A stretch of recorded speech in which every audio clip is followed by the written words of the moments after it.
Hey everybody, this is Mr. McMahon. Today we're going to cover Flannery O'Connor and the literary movement she's involved in called the Southern Gothic. So she's essentially born in Georgia and eventually travels to attend the Iowa Writers Workshop, the first, if not the first, the most important writing program in the country. She will contract lupus in her 20s, and this disease will she'll have to go home to receive treatment, and it will also influence her characters, which are either they'll suffer sometimes from physical handicaps or mental ones. So in her work, there's always sort of this big juxtaposition from our physical suffering and this great exuberance. This is kind of, people draw this to the peacock she tended versus the severe disease she's lived through. Three main influences: Edgar Allan Poe, Kafka, and Faulkner. From Poe, she'll borrow horror elements, macabre characters, gothic landscapes, and violent plots. Sort of characters you might see in a horror movie, scary settings, and plots where people get killed. From Kafka, she'll use this ironic sense of humor. And from Faulkner, she'll use dialect and attack Southern themes, such as race, specifically white people's aloofness to the oppression in the South, poverty, and identity. Her key works are going to be her short story collections as well as her two novels. Her themes are going to be spiritual deformity. We're going to talk about this in more detail, but essentially she sees people in the South as being Christ-haunted rather than practicing Christian values. In other words, they're haunted by the fact that they don't practice Christian values. And she builds this argument primarily because of the Jim Crow racial regime. Her big theme will be the South indeed, and just kind of talked about the key issues she focuses on there. And she's really interested in this idea of identity, where white Southerners are sort of proud of this plantation legacy, but their kids might not be, and their kids' disgust shall exhibit this, or their complacency. Grace is her big idea, and she often wants to take these spiritually deformed characters and give them a moment where they kind of see what she would think is God's vision of the world. And we're going to talk about how she's a very religious writer. So, she's a devout Catholic, but she'll typically write about Southern Protestants. She does this because Protestantism is more popular in the South.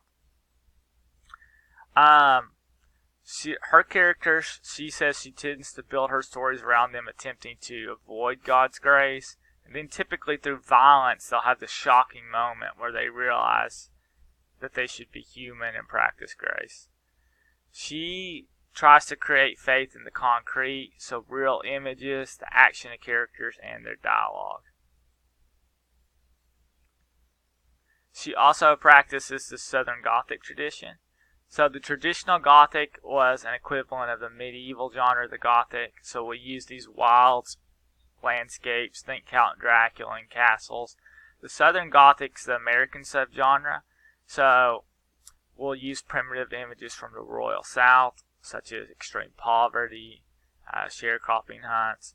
We'll substitute the decayed castles, which Europeans saw for the dead feudal order, with the decayed infrastructure from the Southern slave hierarchy, aka the plantations. Rather than focusing on just suspense, O'Connor will be focused on social issues, and the Gothic elements will be more magical realists. So rather than having a vampire, we might have like a slasher or a murder. Her other big idea is the grotesque.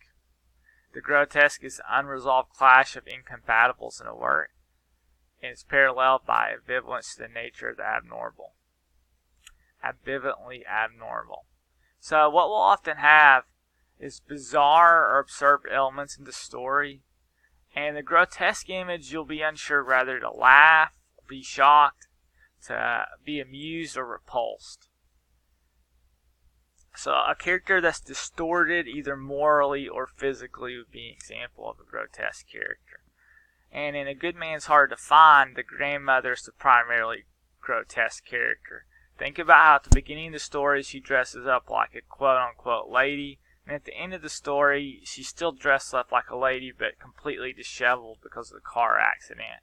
There's her moral character, where she tries to teach her children to be ladies and gentlemen, and that's grotesque because of her overt racism and classism.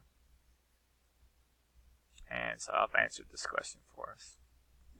So she uses distortion to create the grotesque, where she'll exaggerate character traits. She says this distortion reveals and it helps her sell why these characters need grace. The other big concept in the South is the other, and this is the quality of being different from others. And these differences often be strange, bizarre, or exotic. And the characters that are othered in her stories tend to be people who are other for their religious differences. They're othered in that they're repulsive. And the others are often characterized as quote-unquote freaks. This is a term OConnor uses. So maybe like a murderer, like the misfit. Women can be othered in terms of they're being stuck in these outdated gender roles, as O'Connor would see it. And people of color can also be othered in her work. And when that's happening, is almost always used to expose the racism of the protagonist. So she'll use the othering of African American characters to expose that the white's racism is true otherness.